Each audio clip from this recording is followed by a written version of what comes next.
But we're gonna talk about top 5 games of the year that I played. We're gonna get into the top 5 games of the year, and we're gonna start off with 2 honorable mentions that I played this year. That I feel like both of them deserve a shout out.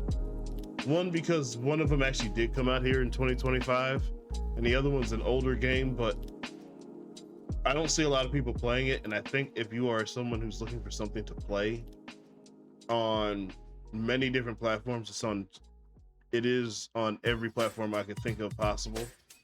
There are some games that are out there to play that I want to give a little bit of shout out to.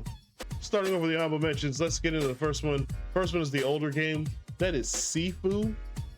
Yes, I do like the way that the game has the mechanic of aging, or it kind of gives you added strength, but slows you down as you get older.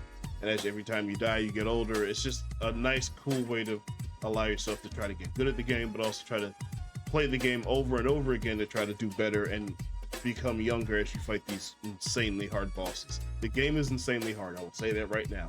It is insanely hard. Or at least for me, it was. Some people may find it easier. For me, it was hard. But I like this game. I like it a lot. I like it so much that I have it on PC, and I also have it on my Steam Deck as well. I've been playing it on my Steam Deck just because it's a nice game to play. You just turn it on, play for like 45 minutes. Get somewhere, you don't get somewhere, just keep playing it. You're just going through grinding and trying to get better and better and better. Trying to get through these levels. I feel like I've actually gotten better playing it on Steam Deck. It's weird, but that's what I have noticed. That's the first one. The second honorable mention is Wheel World. That came out in 2025.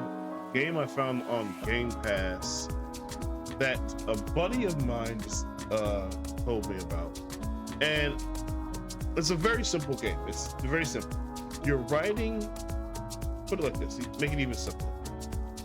If you ever played older Need for Speed games, like Need for Speed Underground, Need for Speed, like the first couple, where it's basically just a large giant map and you're just driving around finding races to do, and there's different types of races, and you have different objectives and skills that you can do in there.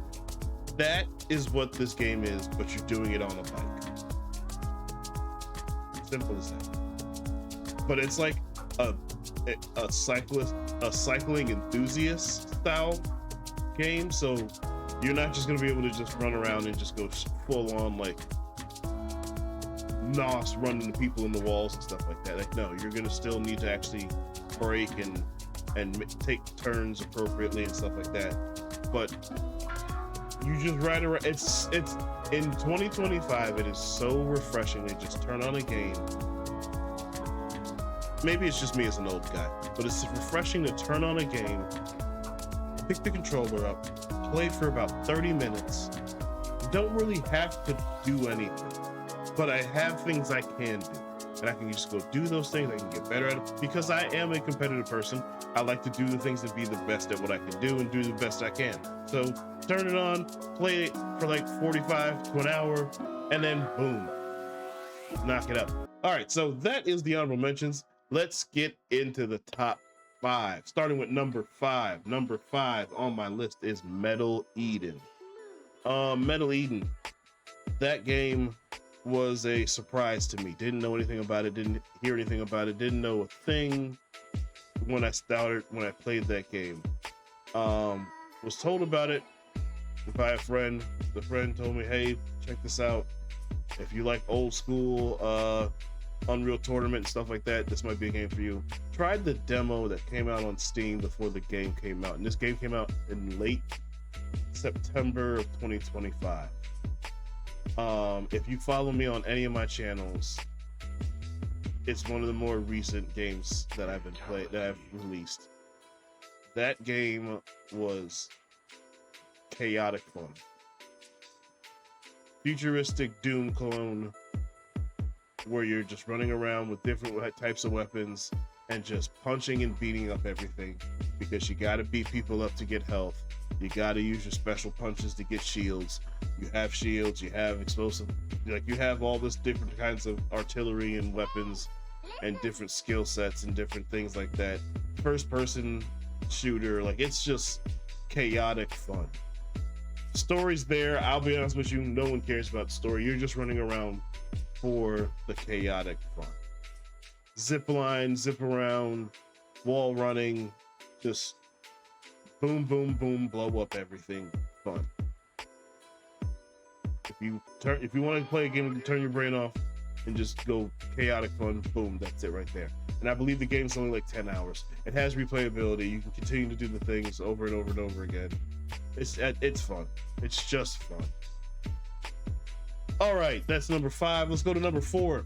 Number 4 is Ninja Gaiden 4, and I tell you what, if I had played this game as soon as it came out, if I had the time to play it as soon as it came out, and I was able to do this game earlier in the year and finish it, I bet you this would be higher on my list. But the only reason it's not is because I have not finished it. And we're gonna see, and we're gonna play some of it today. But this game is really, really fun.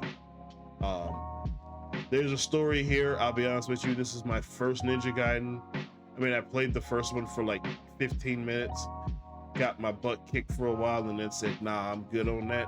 So really, this is my first Ninja Gaiden, so I don't know the story.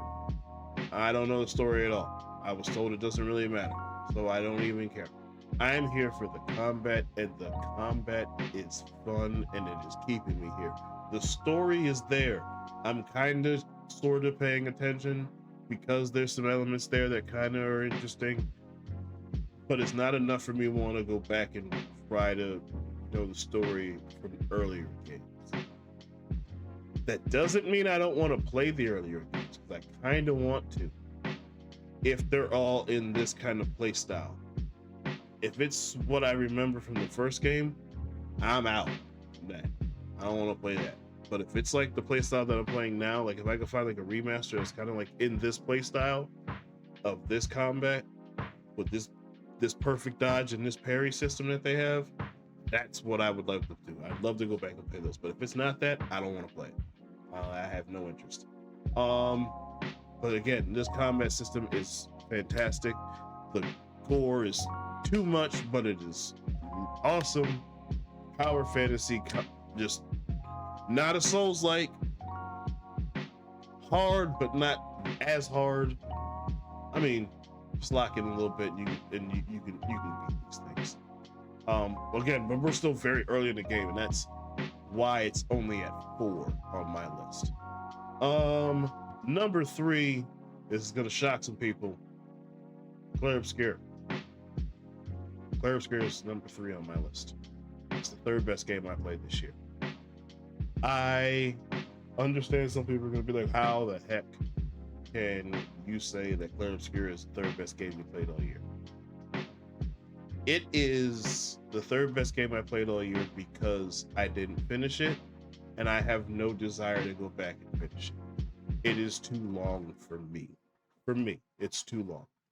The story, I can watch the story.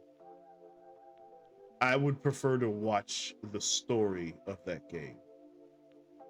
I prefer to have I would probably just watch a YouTube playthrough with all the combat cut out, because I don't need to see the combat. The combat was taking too long.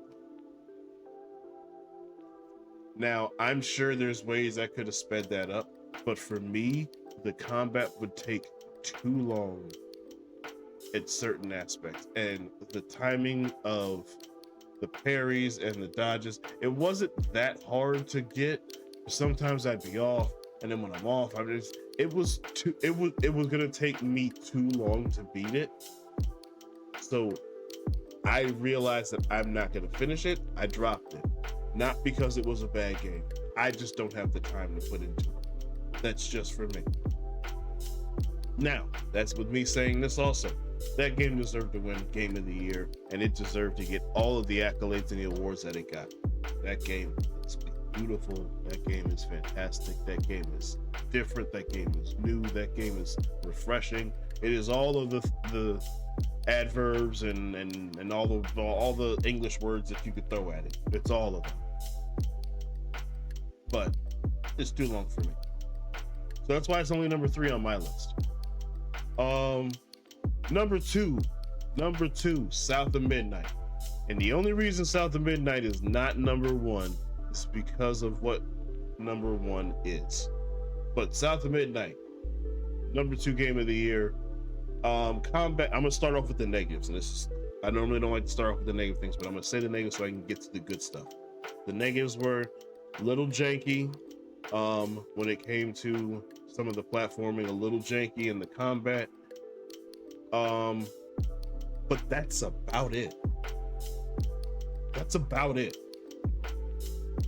The game could have been better. That's the only complaint I had. It could have been better. Everything else, as far as the visuals, loved it. Should have been up for some awards at the Game Awards for the visuals. In my opinion, that's just my opinion. The soundtrack, don't even get me started. The soundtrack is fantastic, and how they play into the game, fantastic. Should have won, in my opinion, for the Game Awards. All right, it wasn't even nominated, so it should have been nominated at least. The story itself, best story I played all year. Best story I played all year, hands down. Short game, didn't take that long. I think it was like a 15-hour game for me, and that's probably with me trying to search and find everything. This game was perfect. But the only reason it wasn't number one is because number one was DMC5. DMC5 was number one because I didn't expect it in any way, shape, or form to be that good and that fun, and it was fun.